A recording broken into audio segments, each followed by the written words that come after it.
ದಾವಣಗೆರೆ ಜಿಲ್ಲೆಯ ನಿರ್ಮಿತಿ ಕೇಂದ್ರದಲ್ಲಿ ನಕಲಿ ವಿದ್ಯಾಭ್ಯಾಸದ ದಾಖಲೆ ನೀಡಿ ಉದ್ಯೋಗ ಪಡೆದ ಆರೋಪಕ್ಕೆ ಜಿಲ್ಲಾಧಿಕಾರಿ ಗಂಗಾಧರ್ ಸ್ವಾಮಿ ಪ್ರತಿಕ್ರಿಯೆ ನೀಡಿದ್ದಾರೆ. ನಿರ್ಮಿತಿ ಕೇಂದ್ರದಲ್ಲಿ ಹಲವರು ನಕಲಿ ವಿದ್ಯಾಭ್ಯಾಸದ ದಾಖಲೆ ನೀಡಿ ಉದ್ಯೋಗ ಪಡೆದಿದ್ದಾರೆಂದು ಬಿಜೆಪಿ ಮುಖಂಡ ಲೋಕಿಕೆರೆ ನಾಗರಾಜ್ ಗಂಭೀರ ಆರೋಪ ಮಾಡಿದ್ದರು. ಲೋಕಿಕೆರೆ ನಾಗರಾಜ್ ಅವರ ಆರೋಪಕ್ಕೆ ಸಂಬಂಧಿಸಿದಂತೆ ಪ್ರತಿಕ್ರಿಯೆ ನೀಡಿರುವ ಜಿಲ್ಲಾಧಿಕಾರಿ ಗಂಗಾಧರ್ ಸ್ವಾಮಿ, ಈ ರೀತಿ ಅಕ್ರಮ ಆಗಿರೋದು ನನ್ನ ಗಮನಕ್ಕೆ ಬಂದಿಲ್ಲ. ನಿರ್ಮಿತಿ ಕೇಂದ್ರದ ಸಿಬ್ಬಂದಿ ನೇಮಕಾತಿ ವಿಚಾರದಲ್ಲಿ ವೃಂದ ಮತ್ತು ನೇಮಕಾತಿ ಅನ್ವಯ ಆಗೋದಿಲ್ಲ. ಬೆಂಗಳೂರಿನ ಕಾರ್ಮಿಕ ಸಂಸ್ಥೆಯ ನೀತಿ ನಿಯಮದ ಅನುಸಾರ ನೇಮಕಾತಿ ಆಗುತ್ತೆ. ಇದು ನನ್ನ ಅವಧಿಯಲ್ಲಿ ಆಗಿರೋ ನೇಮಕಾತಿ ಅಲ್ಲ. ನಾನು ಈಗಾಗಲೇ ಸರ್ಕಾರಕ್ಕೆ ಕಳಿಸಿಕೊಟ್ಟಿದ್ದೇನೆ. ಇಂತಹದ್ದೇ ಸಿಬ್ಬಂದಿಯದ್ದು ಫೇಕ್ ಆಗಿದೆ ಎಂಬುದು ನನ್ನ ಗಮನಕ್ಕೆ ಬಂದಿಲ್ಲ. ನನ್ನ ಗಮನಕ್ಕೆ ತಂದರೆ ಸಂಬಂಧಪಟ್ಟಂತಹ ಕಾಲೇಜು, ವಿಶ್ವವಿದ್ಯಾನಿಲಯಕ್ಕೆ ಮಾಹಿತಿ ಕೇಳಿ ಅವರು ನಕಲಿ ದಾಖಲಾತಿ ನೀಡಿದ್ದರೆ ಅವರ ವಿರುದ್ಧ ಕ್ರಮಕ್ಕೆ ಸಿದ್ಧ ಎಂದಿದ್ದಾರೆ. ಆ ರೀತಿ ಯಾವುದೂ ಆಗಿಲ್ಲ. ಒಂದು ತಿಳ್ಕೊಳ್ಳಿ, ನಿರ್ಮಿತಿ ಕೇಂದ್ರ ಜಿಲ್ಲಾಧಿಕಾರಿಗಳು ಅಧ್ಯಕ್ಷರು ಇರ್ತಾರೆ, ಚೇರ್ಮನ್ ಅಂತ ಇರ್ತಾರೆ. ಈ ನಿರ್ಮಿತಿ ಕೇಂದ್ರ ಅಂತಕ್ಕಂಥ ಸೊಸೈಟಿ, ಅದಕ್ಕೆ ಯಾವುದೇ ಒಂದು C&R ರೂಲ್ ಅಂತ ಇರಲ್ಲ. ನೇಮಕಾತಿ ಮತ್ತು ಏನಂತ C&Rಗೆ ಏನಂತೀವ್ರಿ, ವೃಂದ ಮತ್ತು ನೇಮಕಾತಿ ನಿಯಮಗಳು ಅಥವಾ ಇದು ಅಂತ ಇರೋದಿಲ್ಲ. ಒಂದು ಜಿಲ್ಲಾಧಿಕಾರಿಗಳ ನೇತೃತ್ವದಲ್ಲಿ ಸಭೆ ಆಗ್ತವೆ ಮತ್ತು ಇದಕ್ಕೆ ಪರ್ಮಿಷನನ್ನು ಇದಕ್ಕೆ ಅಪೆಕ್ಸ್ ಸಮಿತಿ, ಇದು ಬಾಡಿ ಯಾವುದು ಅಂದರೆ ಕಾರ್ನಿಕ್ ಸಂಸ್ಥೆ ಅಂತ ಒಂದಿದೆ. ಅಂದರೆ ಅದು ಬೆಂಗಳೂರಲ್ಲಿ ಇರ್ತದೆ. ಎಲ್ಲ ನಿರ್ಮಿತಿ ಕೇಂದ್ರಗಳು ಕಾರ್ನಿಕ್ ಸಂಸ್ಥೆ ಆಡಳಿತದಲ್ಲಿ ಬರ್ತದೆ. ಆ ಕಾರ್ಮಿಕ ಸಂಸ್ಥೆ ಏನು ನಿಗದಿ ಮಾಡಿರ್ತದೆ ಮಾನದಂಡಗಳು, ವಿದ್ಯಾರ್ಹತೆ, ಅದ್ರ ಮೇಲೆ ಇವರು ತೆಗೆದುಕೊಂಡಿರ್ತಾರೆ. ನನ್ನ ಸಮಯದಲ್ಲಂತೂ ಯಾವುದೂ ಆಗಿಲ್ಲ. ನಮ್ಮ ಅವಧಿಯಲ್ಲಿ ಆಗಿಲ್ಲ. 24 ಅಲ್ಲ, ಅದಕ್ಕೂ ಹಿಂದೆ ಆಗಿರಬಹುದು. ಆದರೆ ಯಾವುದು ಫೇಕ್ ಅಂತ ನನ್ನ ಗಮನಕ್ಕೆ ಇನ್ನೂ ಬಂದಿಲ್ಲ.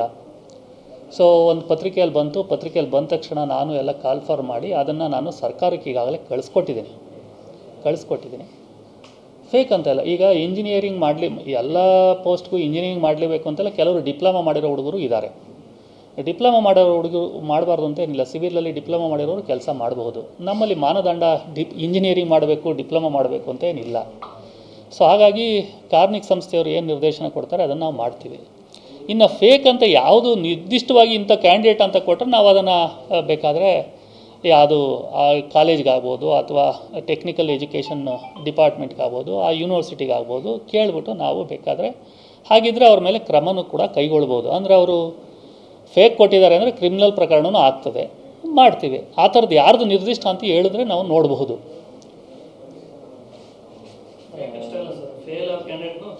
ಅದೇ ಹೇಳಿದ್ರಿ, ನಿರ್ದಿಷ್ಟವಾಗಿ ಯಾವುದು ಫೇಕ್ ಅಂತ ಹೇಳಿದ್ರೆ ಕೊಟ್ಟರೆ ಖಂಡಿತ ನಾನು FIR ಮಾಡಿಸ್ತೀನಿ.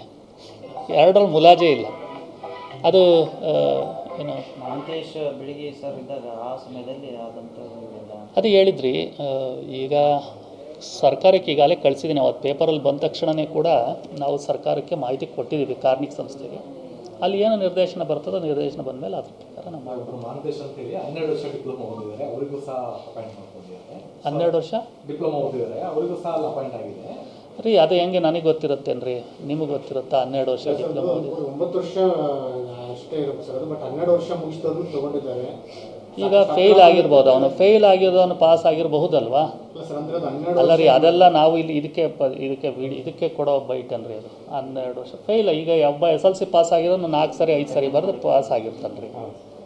ಇದು ಪ್ರಶ್ನೆ ಏನ್ರಿ?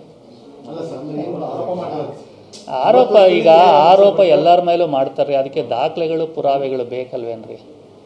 ದಾಖಲೆಗಳು. ಆಮೇಲೆ ಇನ್ನೂ ಒಂದು ನಾನು